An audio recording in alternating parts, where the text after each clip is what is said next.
সেখানকার যিনি ব্লক সভাপতি আছেন শুধু লোককে বলছে টাকা লিয়ায়, একটা কেউ ওয়ারিশ সার্টিফিকেট আনতে গেলে তাকে বলছে টাকা ছাড়া ওয়ারিশ সার্টিফিকেট হবে।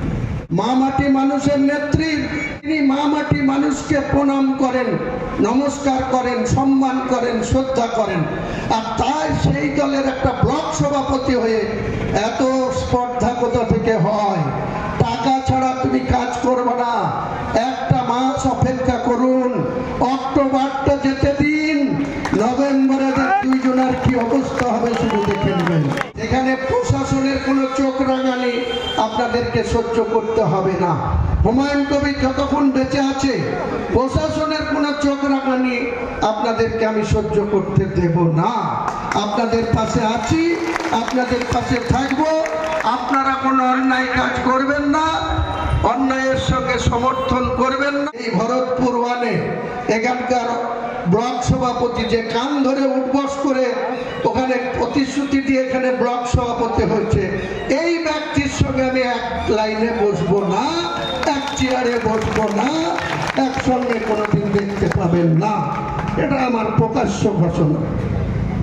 একই ঘটনা ভরতপুর 2 এর ক্ষেত্রেও সেখানকার যিনি ব্লক সভাপতি আছেন শুধু লোককে বলছে টাকা লিয়ায়, একটা কেউ ওয়ারিশ সার্টিফিকেট আনতে গেলে তাকে বলছে টাকা ছাড়া ওয়ারিশ সার্টিফিকেট হবে।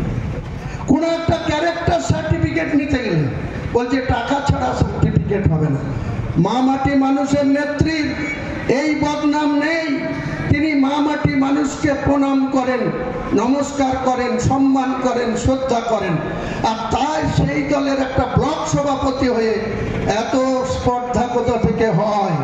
টাকা ছাড়া তুমি কাজ করবে না, একটা মাস অপেক্ষা করুন, অক্টোবরটা যেতে দিন, নভেম্বরে দুইজনের কি অবস্থা হবে শুধু দেখে নেবেন। কি অবস্থা হবে দেখে নেবেন। আজকে লোক কেউ গড়িমসি করছে, কেউ পিছন দিকে তাকাচ্ছে, কেউ অন্য কেউ দেখে নেবে নাকি ভাবছে।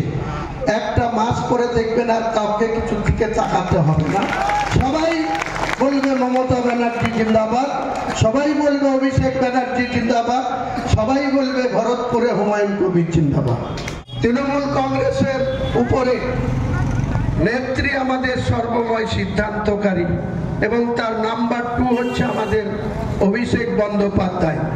তারা যদি আমাকে বলে যে না আবার ভরতপুরেই লড়তে হবে, আমার কোনো উপায় নেই, আমাকে সেই নেতৃত্বের কথা শুনেই বাধ্য ছেলের মতো, বাধ্য ব্যক্তির মতো আমাকে তা করতে হবে। কিন্তু আমি বোঝাবার চেষ্টা করব